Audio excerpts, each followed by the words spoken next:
Y yo creo que podríamos resumir diciendo que la epidemia en Guayaquil es fluctuante. Es decir, días vas a tener más casos y otros días vas a tener menos casos. Por lo tanto, cuando tú ves, ¿no?, en general la tendencia es una tendencia con leve incremento, pero muy lento en aumento.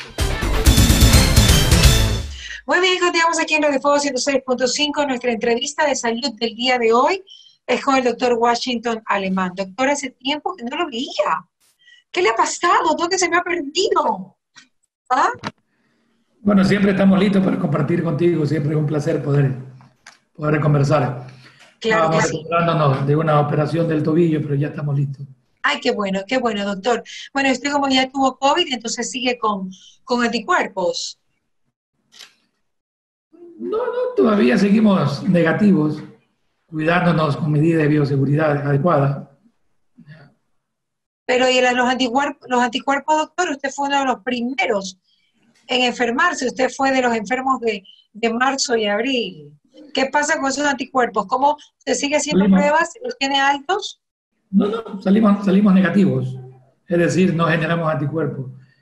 Ya sabemos que actualmente quienes tuvieron cuadros leves probablemente son los que menos anticuerpos generan, ¿no?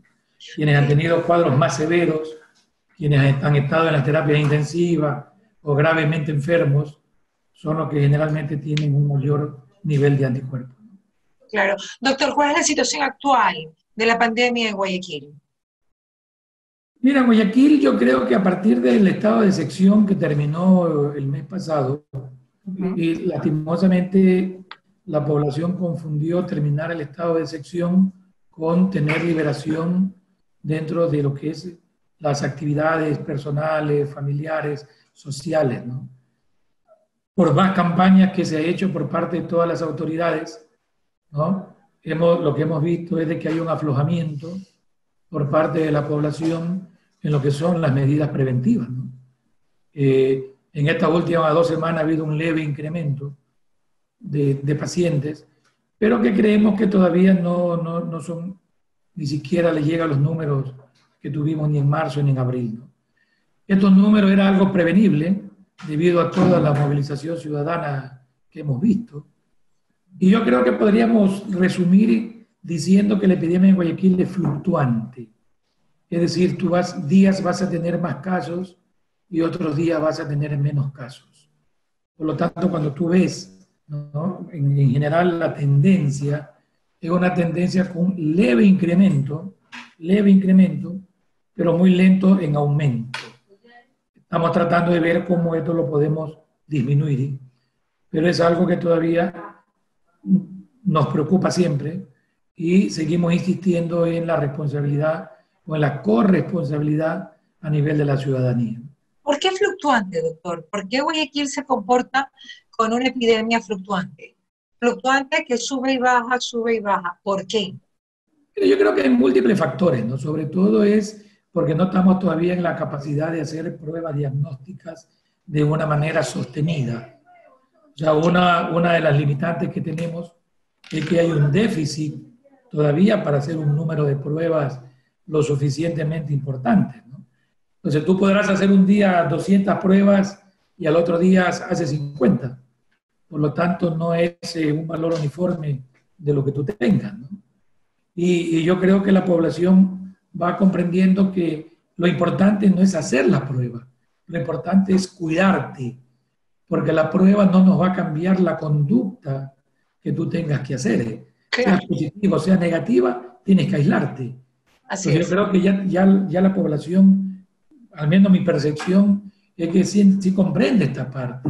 No hay que correr a hacerse el examen.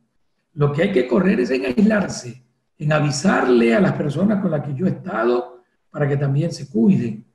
Y si es que mañana o pasado tengo posibilidad de que alguien me venga a hacer el examen a la casa, eso sería lo ideal. Entonces yo creo que por ahí pasa más o menos alguna de las variables que creemos que esto no sea una cosa así muy Sí, lineal, ¿no? pero en relación a lo que usted dice, quiere decir que la fluctuación tiene que ver con los resultados, pero no tiene que ver con que tengan el virus. O sea, el virus está y lo están teniendo. y puede que se haya incrementado, simplemente no se han hecho las pruebas. Mira, lo que pasa es que nosotros todavía tenemos casos en Guayaquil, o sea, no es que no tenemos casos. Lo que ha disminuido son los casos graves. Lo que ha disminuido son los pacientes que llegaban gravemente enfermos a las terapias, porque los médicos y la población han aprendido a aislarse más precozmente. Es decir, seguimos teniendo casos ambulatorios, en grupos familiares, ¿no, verdad? Casos leves. Todavía tenemos casos graves, pero no en la proporción que teníamos anteriormente. Por eso te digo, los exámenes realizados es una variable, pero no es la única. Existen varias variables como es el medir la tasa de hospitalizaciones, el medir la tasa de terapias intensivas, el tratar de tener una idea de la mortalidad. O sea, hay varias variables que uno une y más o menos eso saca una tendencia, ¿no? Doctor, ¿el feriado puede hacer una incidencia para que haya rebrotes en 2 semanas o en una semana? Exactamente, una ¿Por de las qué? cosas que... Porque los La feriados... playa como tal no debería incidir, porque si uno está en la playa solo, hay aire fresco. ¿Cuál es el problema del feriado, verdad? ¿Cuál es el problema de la playa? A ver, yo creo que el feriado nadie lo está relacionando con la playa. El feriado uno lo relaciona con la movilización ciudadana y el riesgo de que tú te reúnas en grupos o en sitios cerrados donde probablemente favorezca la diseminación. Tú puedes estar en la playa, pero cuando vas a un restaurante a comer, el restaurante puede estar lleno y probablemente el restaurante no tiene el aforo necesario de acuerdo a la ley y tú te reúnes en un sitio encerrado con mala ventilación de... No lo escucho, doctor, ahí. ¿Hola? mascarilla para comer, tiene, claro, ¿no me escuchas? Hola. Ahí volvió. Se está robotizando un poco, Doc. Hola. Hola. No creo. Ok, ahí lo escucho. Hola, ¿me escuchas? Lo que te decía es que esto no tiene que ver con la playa, lo que tiene que ver es con lo que gira, con lo que está relacionado con los procesos de vacaciones. Te decía que si tú vas a un restaurante en donde el restaurante no tiene el aforo que la ley le sugiere tenerlo y de repente no está bien ventilado, tú te sacas la mascarilla para comer, estás más de 15 minutos en ese sitio y llegase a ver una persona infectada, corres el riesgo de contagiarte. Es decir, los periodos de vacaciones no necesariamente uno tiene que relacionarlo con la playa. Tiene que relacionarlo porque lastimosamente son momentos en donde la gente, ¿no?, se reúne, la familia, amigos, conglomerados, y ese es el factor de riesgo. No es la playa el factor de riesgo. Ok, eso para tenerlo claro. Doctor, ¿qué sabe usted del tratamiento que recibió Donald Trump para la cura, no para la cura, sino bueno, para salir del COVID? Mira, yo creo que el tratamiento es lo que se hace en el mundo, ¿no? El darle corticoides, el darle algunos anticuerpos monoclonales, que es lo que se conoce como el tocilizumab, pero que en este momento existen otros medicamentos relacionados, parecidos, okay, que probablemente tengan un mejor perfil de seguridad, pero que el objetivo es más o menos el mismo, el bloquear ciertos anticuerpos. Y probablemente por ahora el manejo es el mismo que se usa en todo el mundo, ¿no? O sea, es probable que a la final utilices otra marca o utilices otro medicamento de otra casa comercial, pero el fondo más o menos es lo mismo. Los principios son los mismos. Así es. Ok, perfecto. Doctor, ¿qué pasa con la vacuna? Pfizer sale, acabo de leer un reportaje diciendo que Pfizer estaría listo para vacunar a niños y adolescentes con su vacuna o con un remedio que te da anticuerpos. ¿Qué ha sabido usted de eso, doctor? Mira, yo creo que las vacunas, lo que hemos conversado contigo y lo que hay que dejar claro, que hay que dejar que cumplan todas las fases y los procesos normales que una vacuna tiene que tener. No debería de tener ninguna injerencia política, no debería de tener ninguna injerencia para que se apresuren los tiempos. Es decir, hay que dejar a la industria farmacéutica que elabore una vacuna con todos los parámetros de seguridad y de garantía que la vacuna lo requiere. No va a ser mejor una vacuna porque salga más rápida y no tenga los suficientes, ¿no, verdad?, mecanismos de seguridad. Por lo tanto, yo creo que hasta que no tengamos las publicaciones con relación a la seguridad, uno tiene que ser muy cauto en lo que escucha. Las vacunas Respecto a la vacuna. O sea que usted todavía no ha puesto ninguna. No tiene una en especial ni tiempos tampoco. Pero es que quienes estamos inmersos en este campo y durante tantos años que se han elaborado vacunas para diferentes enfermedades infecciosas, probablemente hay vacunas que duran hasta 10 años en llevarse a cabo, ¿no? Lo que estamos viviendo es un récord, que en un año ya tú hables de tener una vacuna en comercializada. Personalmente yo creo que hasta el próximo año no vamos a tener una vacuna que ya esté verdaderamente con los parámetros de seguridad que pueda ser comercializada. Y después vendrá la otra discusión, ¿no? ¿A quiénes vacunamos?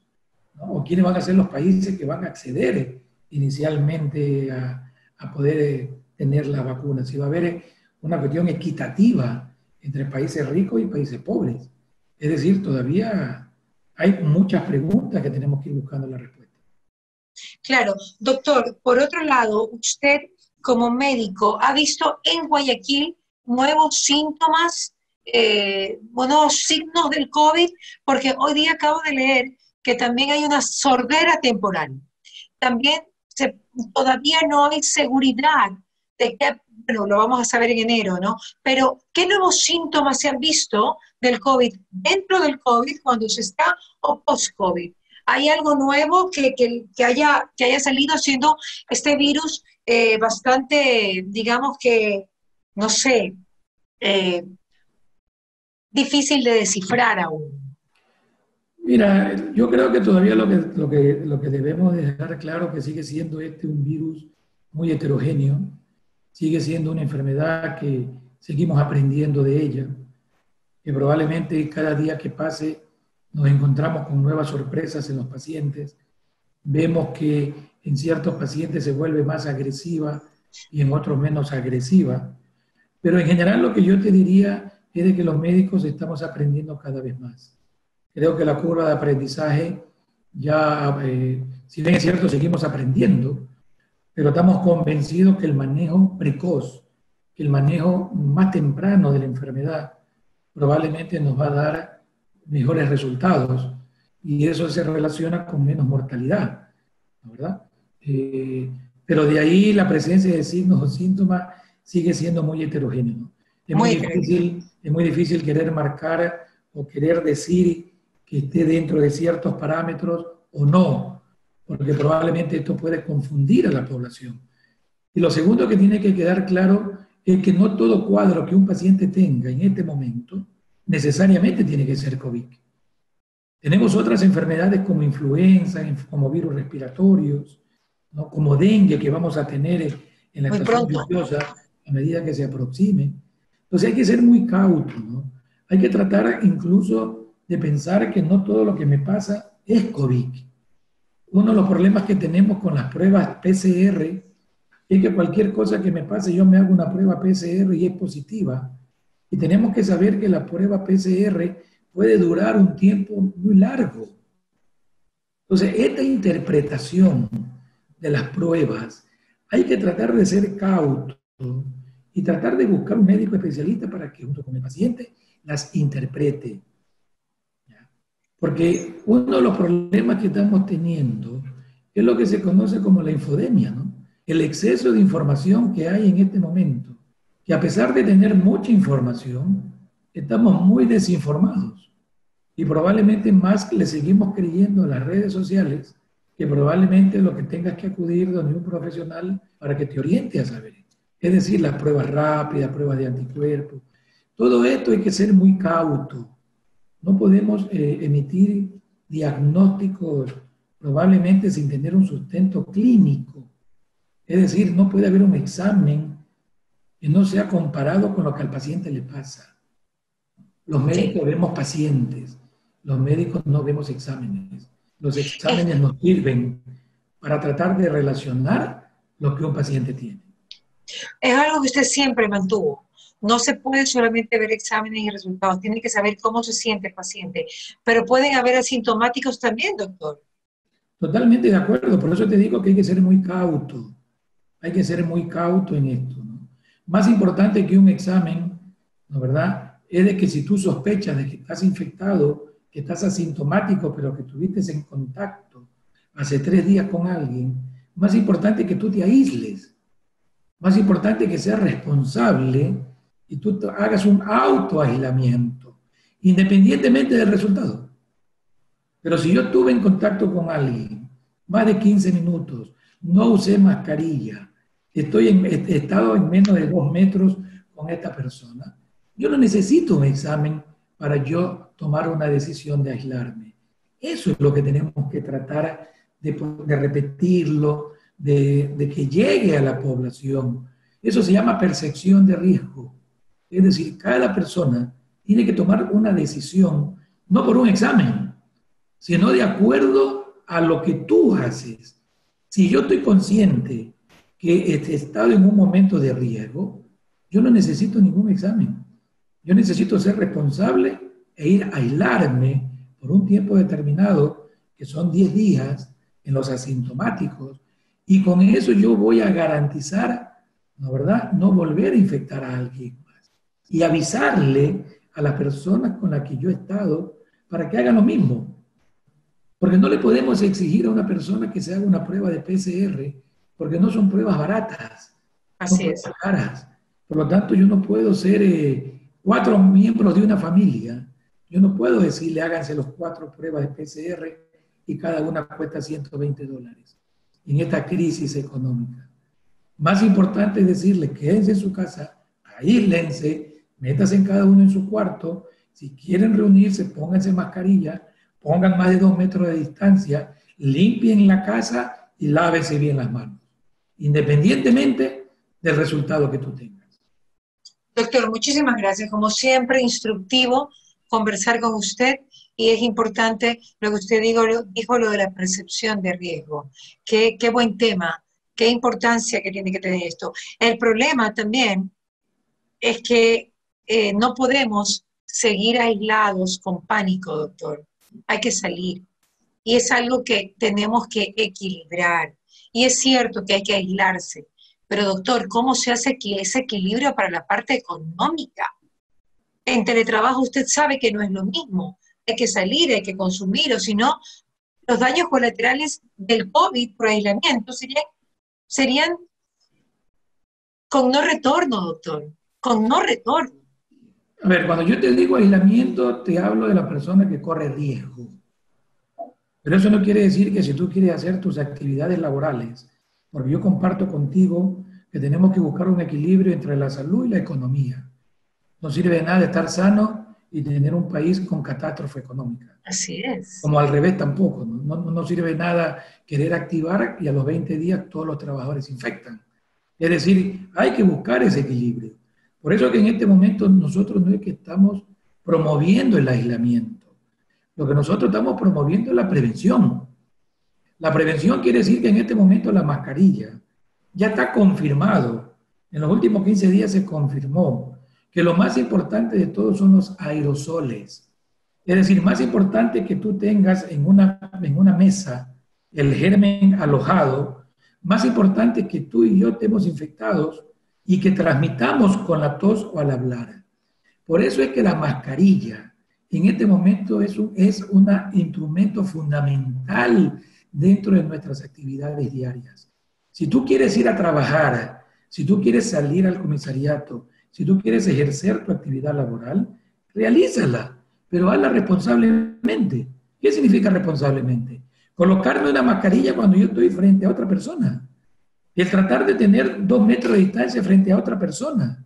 El lavarme las manos después que yo esté con otra persona. Eso es lo que estamos diciendo.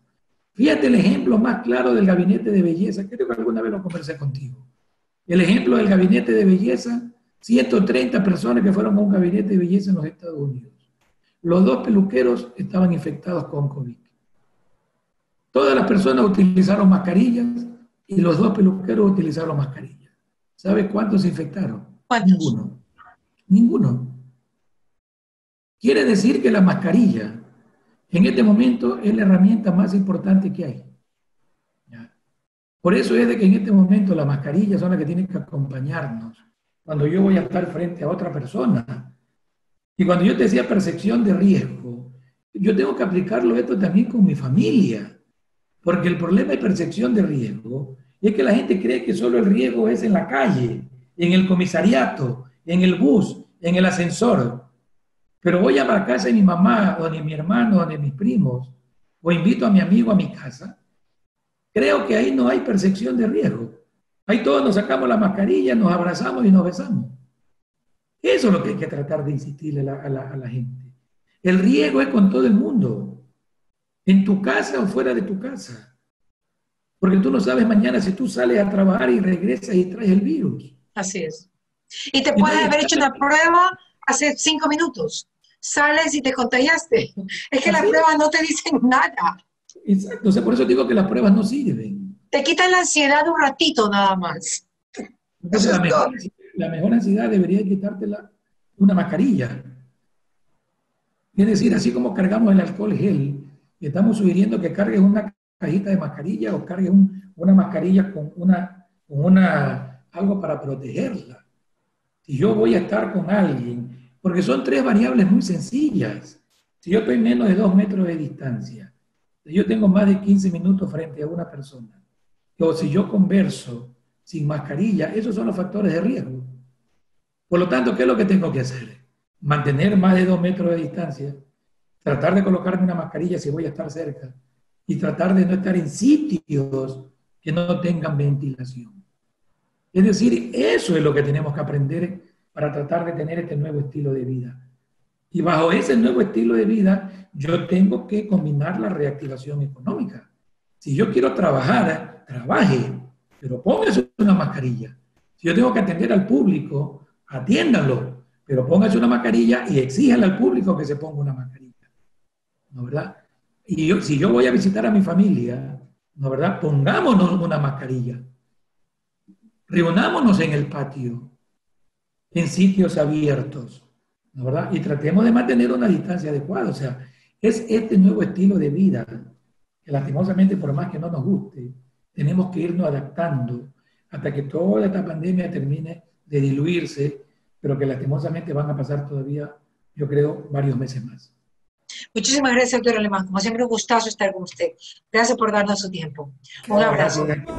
¿Qué pasa con Mariela? Llegó gracias al auspicio de Nature's Garden, Interagua, Banco del Pacífico, Municipio de Guayaquil, EMAPAC, Produbanco, Ceviches de la Rumiñahui, Blemil, Vitafos, Municipio de Quito, Mave, McCormick, Municipio de Milagro, Vita Leche, Visa. Los teatros llenos